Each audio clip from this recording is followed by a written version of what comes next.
Greetings from our remote studios. Bryan, Nolen, Michael Massie Jr. the third here for another edition of post-race conversations. Last week we had a little bit of a different banner. We were at a racetrack. This time we are at our remote studios. Massie in his living room, me in my office. Massie, what a game! I mean, what a race, I should say.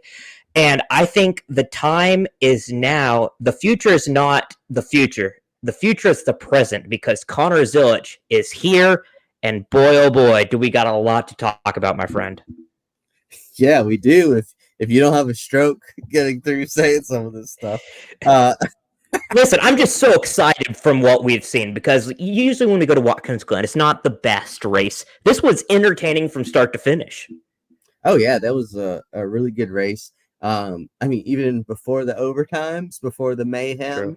and the millions of dollars of damage, as AJ Allmendinger told our reporters, it was a pretty good race. And just seeing like the strategies. I mean, Connor Zilisch, if things just stayed green, you didn't have any stage cautions, anything like that, you probably would have lapped the field.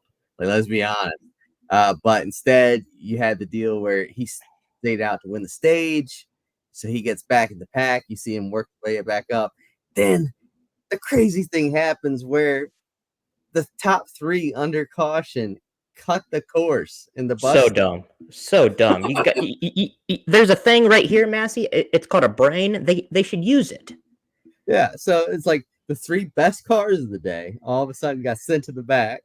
So they got to come through the field. Then it's all about it. Are people going to make it on fuel? And still, with overtime, Connor Zilisch, Xfinity debut, ran faster than everyone while making up 2 laps worth of fuel. Well, more than 2 laps because they went overtime.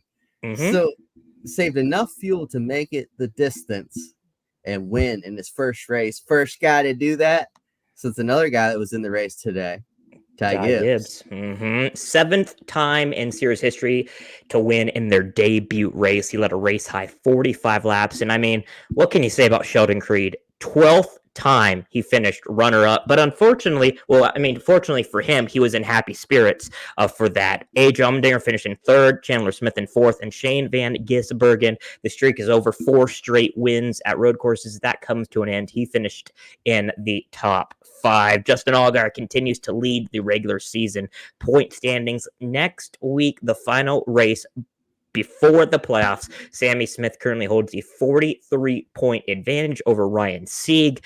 Everybody but Parker Kligerman and Sammy Smith have clinched a berth for the Xfinity Series playoffs that start in Kansas in 2 weeks' time. Massie, let's dive on into the NASCAR Cup Series. Practice and qualifying happened, and very, very interesting from what we've seen. We all thought about tires, and there was one guy that stood out in practice, but it was a little bit surprising because he did not qualify where we thought. Tyler Reddick leads practice comfortably, but he starts in the 16th position.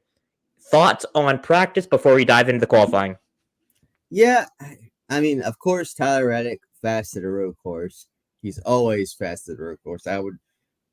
Among the Cup full-time drivers, you kind of got to put him number 1 right now among the as far as best road course racers. It was Chase Elliott for a while, but Chase has kind of slipped off recently. So I think it's Reddick, so no surprise there. But yeah, he didn't get it done in qualifying, but it was kind of a weird qualifying session. Just that, you ran 1 lap. The odds are your second lap wasn't going to be faster. Some guys did, but it's few and far between. So, if you kind of messed up your first lap, you're going to be starting 16th like Tyler Reddick. So, but yeah, and the guy that won the pole, Ross Chastain, that's surprising as well. So, he finally showed up this year. Ross Chastain finally decided, I'm going to race in the 2024 season.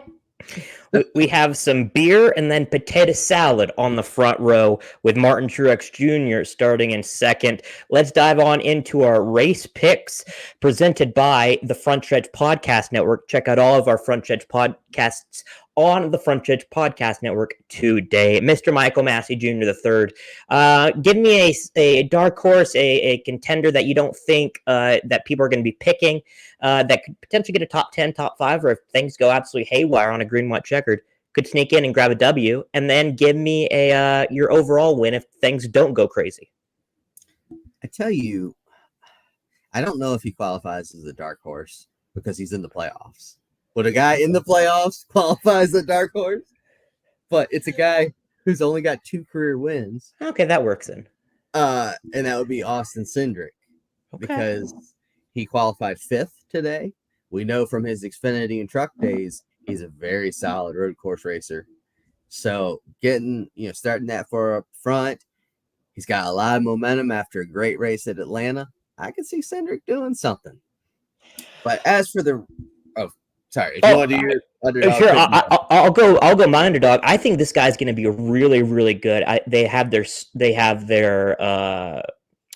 circle on this track. I think Michael McDowell starts 10th, but I think he has a lot more speed than what he has shown.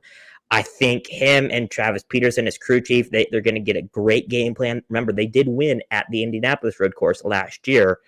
I would watch out for that number 34 car. He could make some noise in the final laps come tomorrow night.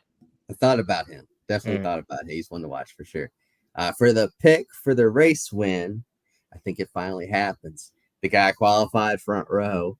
He's still winning his final year. God. He's a great. Dang you! Darn you! Gosh dang it!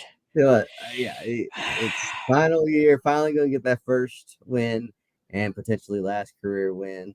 Let's see if I can write it backwards. So I got to do it the other way, right? So,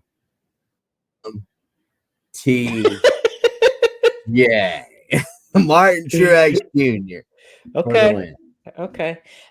Darn you. I had to do everything in my power not to use an explicit because I know that Trey Lyle would absolutely go beyond mad at me for this, but I did, so I'm getting better, Trey. Shout out Trey Lyle, our podcast manager. But since I can't choose Martin Truex Jr., I want to choose SVG. I think he's going to be good. I really do. I just don't think when it's all said and done, he's going to get the W.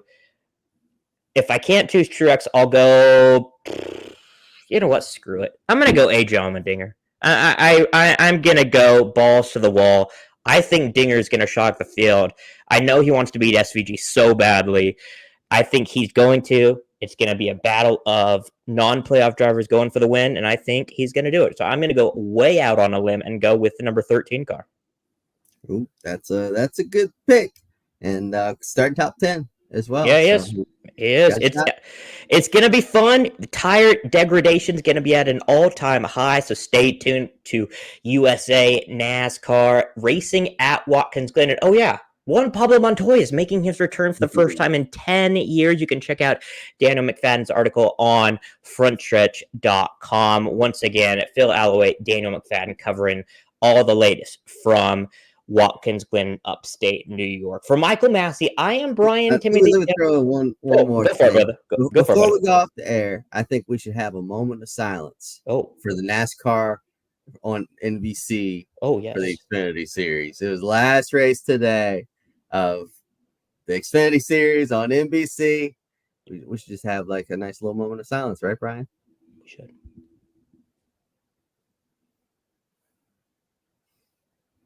Well said. That was well said, Massie. Thank you, sir. You're welcome. For Mr. Michael Massie Jr. III, I am Bryan Timothy Nolen. Thank you so much for joining us on this remote edition of Post-Race Conversation, Watkins Glen Xfinity style. This is Custom Patch Hats. But what makes us custom? Well, that actually begins with you. We're just bringing your unique vision to life. No knockoffs, no lookalikes. Your design is one of a kind. We know hats, we know design, and we know quality. The proof? It's in our production. Hand-stitched with precision and care, with brands you know and trust. A one-of-a-kind patch deserves a one-of-a-kind treatment, all the way to your doorstep. It's how we keep it custom. Jared Haas with Frontstretch.com. Come back soon for more great racing videos. And if you like us, make sure to hit that subscribe button.